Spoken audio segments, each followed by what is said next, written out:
¿Cómo están? Nuevamente aquí en Agenda Parlamentaria a través de Congreso Televisión. Y en esta oportunidad tenemos en nuestros estudios al director ejecutivo de COFOPRI, el señor José Luis Quilcate Tirado. Bienvenido a Agenda Parlamentaria. ¿Cómo está? Recientemente se ha dado a conocer que ya ustedes han iniciado la labor de levantamiento de información, especialmente en la región Ica, y tengo entendido que también se ha replicado en otras zonas del país para elaborar pues un catastro de los daños ocasionados por los fenómenos naturales.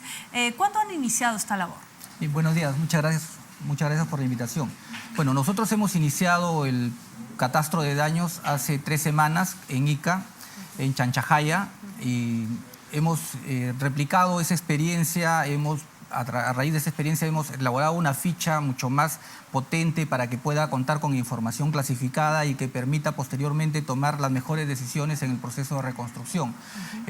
A partir de allí hemos iniciado trabajos en Piura, La Libertad, Lambayeque, en Lima. Tenemos trabajando en 6 regiones en simultáneo. ¿Cuáles son esas regiones?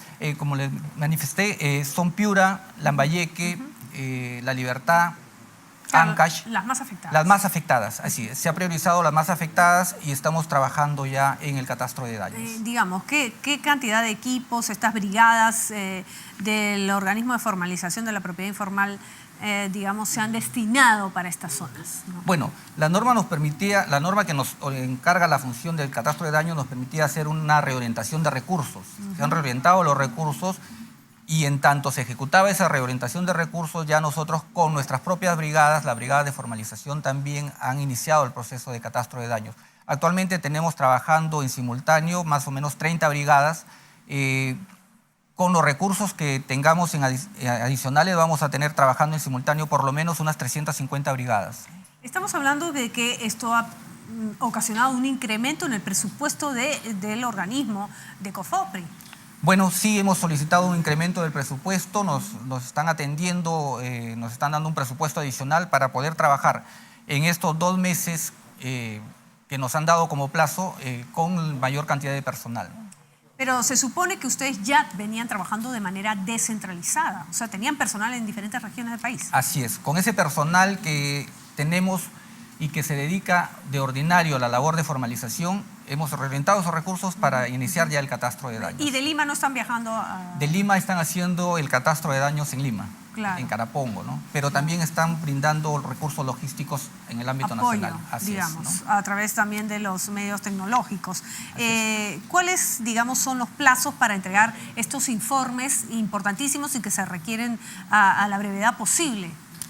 Bueno, COFOPRI tiene el encargo de hacer el catastro de daños. Nosotros entramos en una segunda línea de acción. La primera línea de acción estuvo constituida por Defensa Civil, la policía, que lo que buscaba era preservar la vida. Nosotros entramos en esta segunda línea de acción, que es el catastro de daños, es el inventario de los daños producidos por los eventos de la naturaleza. Tenemos un plazo corto, 2 meses, para poder hacer este levantamiento de información.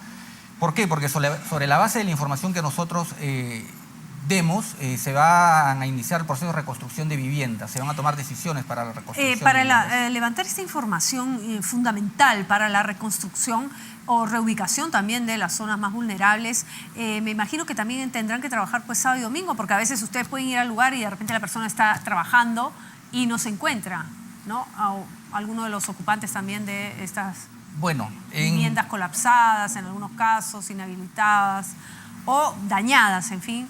Así es. Bueno, en COFOPRI está íntimamente incluido el tema del trabajo y el compromiso institucional y el compromiso de los trabajadores de la institución. Efectivamente, se trabaja, ahí no hay sábado, no hay domingo, no hay feriados, se trabaja fuerte porque entendemos que el proceso de reconstrucción no puede esperar. Entendemos que hay mucha demanda y entendemos también que hay otros actores que están esperando ingresar al proceso de reconstrucción y para ello requieren nuestra información. Digamos, hasta el momento, ¿cuál es el número, digamos, de damnificados, los más graves? Porque me imagino que tendrán diferentes niveles para determinar la gravedad del asunto o para darle prioridad, la prioridad correspondiente, ¿no? Así es. Bueno, hemos dado prioridad al tema de los pueblos más afectados, los que tienen mayor volumen. Claro. De allí que estamos en estas 6 regiones priorizadas, pero igual, la otra semana ya estamos trabajando en simultáneo en el ámbito de las 11 regiones afectadas. El volumen de posibles afectados, de predios afectados, estamos hablando de 210.000 predios afectados en un primer informe que ha sacado el INDECI. Sin embargo, de la experiencia del trabajo nos damos cuenta que ese número no es necesariamente el que va a quedar, no es la cifra exacta. Claro. ¿Por qué? Porque el INDECI saca esa información y es una información de primera mano y claro, que no está orientada necesariamente a catastro. Por ejemplo, en Catacaos, INDECI encuentra un total de 516 viviendas entre afectadas y colapsadas.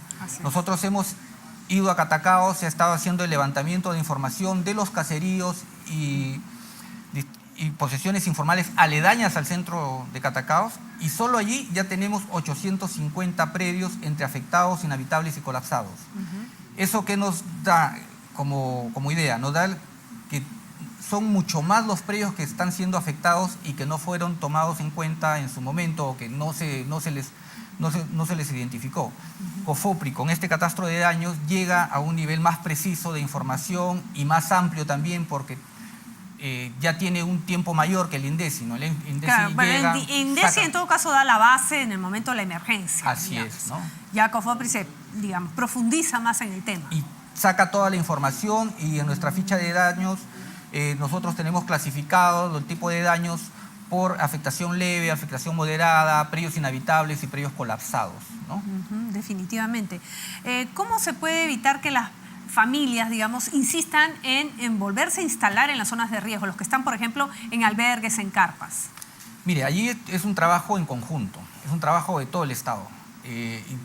Hablo de Estado y hablo de los 3 niveles de gobierno y es un trabajo... Sociedad civil también. Así es, en compromiso con los propios pobladores que en esta oportunidad se han visto afectados, de repente algunos de manera muy leve y otros sí gravemente. Tengamos en cuenta que estos desastres naturales van a seguir viniendo y lo que hay que hacer es buscar incentivos para que la gente que se encuentra en zona de riesgo no mitigable se mude de allí y que el Estado ofrezca una variada oferta para que tengan los incentivos suficientes y puedan querer salir del lugar donde se encuentran. Bueno, se trata de sus vidas, ¿no? La seguridad es el mayor incentivo de ellos y de sus familias. Y en todo caso, si se les ha titulado por parte de alguna autoridad o funcionario, es un tema también de corrupción, porque se supone que esas zonas pues no correspondían para una titulación, por más posesión que se tenga. Así es. Ahí hay un tema que la población debe tener en cuenta y es lo siguiente. Hay que respetar un orden y el primer orden que debemos respetar es el orden natural. Si hay un lecho de un río, por más que este río se llame río seco, es el lecho del río. Entonces, no se pueden poner poblaciones o pobladores en el lecho del río. En algún momento el río, cuando tiene cauce, va a recuperar su lecho natural. Entonces, ese orden hay que respetarlo. Luego tenemos un orden social, un orden de planificación. Ese orden también hay que planificarlo. En el proceso de reconstrucción con cambios que se ha planteado, se tiene muy en cuenta el tema del desarrollo sostenible de la ciudad, un desarrollo ordenado, un crecimiento ordenado del territorio. Se está apuntando a eso. ¿Para qué? Para que no tengamos problemas posteriormente. Además, este catastro nos va a permitir identificar predios afectados, posesionarios o propietarios afectados, posibles lugares donde todavía hay riesgo y presentar propuestas para que estas personas que están en zonas de riesgo no mitigable sean reubicados. El gobierno estima que aproximadamente se requieren unas 220 hectáreas de terreno para la reubicación de los damnificados a nivel nacional, estamos hablando. Solamente ha determinado esta cantidad de terrenos en un 30%, es decir, falta mucho más de la mitad, ¿no? ¿De dónde se sacarían estos terrenos? Entendemos que no hay muchos. Bueno, el trabajo es difícil porque hay que identificar predios, primero que sean del Estado, segundo predios de comunidades campesinas tal vez. COFOPRI también participa en esta tarea de reubicación. Así es, COFOPRI participa en este proceso de reubicación, ayuda al sector en el proceso de identificación de terrenos disponibles para reubicación, forma parte de nuestras funciones y lo que nosotros queremos es Uno, ayudar al proceso de reconstrucción, primero identificando los predios y pobladores afectados. Segundo, identificando terrenos donde puedan ser reubicados. Tercero, ayudando a identificar las zonas de riesgo. Y establecer políticas institucionales para evitar que mayores poblaciones se vean afectadas por estos desastres naturales. Por ejemplo, COFOPRI no titula en zona de riesgo. Ajá. No emite títulos. Y en el caso que por alguna razón años atrás se haya dado esta situación, ¿se puede revertir? Ese es el tema que tenemos que ver, porque legalmente, es proceso de reubicación. O sea, legalmente lo que tendría que hacerse es esas personas que están en las zonas digamos, de riesgo, soy propietario de 90 metros cuadrados, esos 90 metros cuadrados trasladarlos a otra área. Claro, me entregas ese terreno, lo dedico a parques o por último, a cauce del río. O al cauce del río, y a cambio te doy un lugar en otro sitio más seguro donde puedas vivir, ¿no? Porque el objetivo es... ¿Y qué hacer en el caso digna, de ¿no? que se opongan, digamos? Bueno, en el caso de que se opongan, hay que trabajar con los incentivos. Igual se tienen que trasladar por ley, no pueden estar ahí. Incentivos negativos, ¿no? O sea, no se le da servicios de agua, luz. O sea, si no tienen esos servicios, el Estado no tendría por qué invertir en darle servicios básicos a poblaciones que se encuentran en zonas de riesgo no mitigable. Pero en ese sentido, las autoridades locales y regionales me imagino que estarán acorde con eso, porque muchas veces son los propios alcaldes en vísperas de elecciones los que ocasionan también este desorden del crecimiento urbano. Bueno, los gobiernos regionales y locales juegan un rol importantísimo, sobre todo gobiernos locales, porque a cargo de ellos se encuentra el tema de la planificación y el desarrollo ordenado de la ciudad. Ellos autorizan las construcciones, se supone. Ese es un tema que hay que verlo y sobre todo hay que tratarlo con mucha responsabilidad, con mucha conciencia, porque no solo se trata de darles una constancia de posesión, sino que vean que el lugar donde están ubicados es un lugar seguro. Si le das una constancia de posesión en un lecho del río o en una zona de riesgo no mitigable, les estás dando un pasaje a la muerte, ¿no? Definitivamente es un tema de suma responsabilidad, como usted bien lo ha señalado. No obstante, lamentablemente en este país todo funciona por sanción. Así es. Entonces, si no se sanciona, no pasa nada, puedo hacer lo que quiero, ¿no? La anarquía, el desgobierno, y esto no puede continuar, porque eso es precisamente lo que genera también corrupción. Así es. Como señalábamos, el tema de orden es fundamental. Orden natural, orden en el desarrollo urbano, en el crecimiento ordenado del territorio.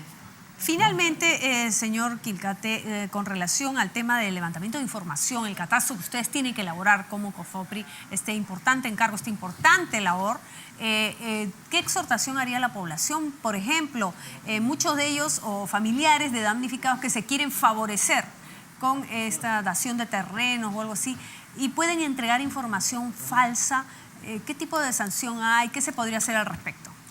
Bueno, nosotros tenemos una ficha de catastro de daños. En esa ficha de catastro de daños se entrevista al jefe de la familia o a la persona que está a cargo de la vivienda, da una información con carácter de declaración jurada, ¿no? Entonces, si esa información tiene carácter de declaración jurada, en caso de una información falsa o que induzca a error con propósito de favorecimiento indebido, puede ser sujeto de alguna sanción, incluso hasta alguna denuncia penal, ¿no?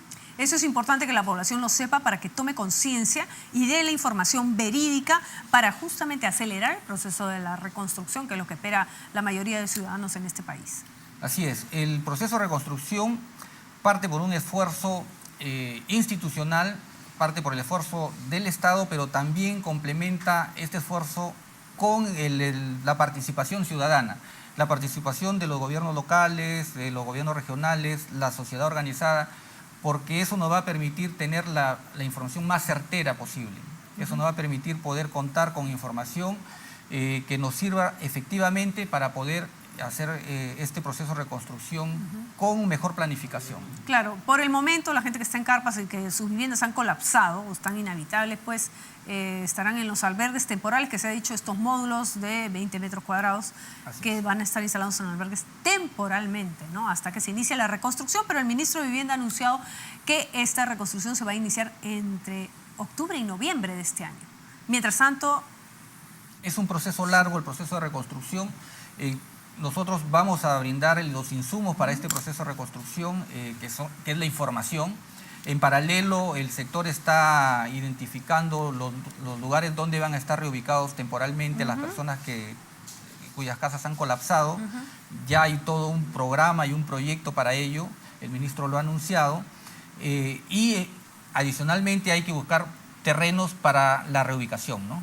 Y con la información que les demos van a poder identificar qué predios deben ser declarados como zona de riesgo no mitigable, por tanto deben ser reubicados, en donde se puede hacer construcción en techo propio, en sitio propio. Usted habló en algún momento, si me permite, de motivación para el traslado, la reubicación, porque hay gente que se aferra, digamos, a lo que tuvo, a la zona de movimiento, de área de influencia, como puede ser comercio, trabajo, escuela, en fin, centro de salud. En la zona donde se van a reubicar pues en grupos grandes, pues ahí también tendrán, digamos, los servicios necesarios como para animarlos a que sea más rápido este proceso.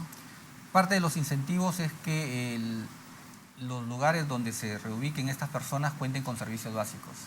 Cuenten con servicios básicos, unos módulos de vivienda suficientes como para que puedan estar una familia viviendo con dignidad, claro, y con las comodidades básicas, Bien. ¿no? Sí. Bien, muchísimas gracias, señor José Luis Quilcate, en su calidad de director ejecutivo de COFOPRI, de haber venido aquí a Congreso Televisión y brindarnos esta información de primera mano. Estaremos en contacto en cualquier otra oportunidad. Muchísimas gracias. Nosotros encantados de brindar toda la información del avance del catastro de daños.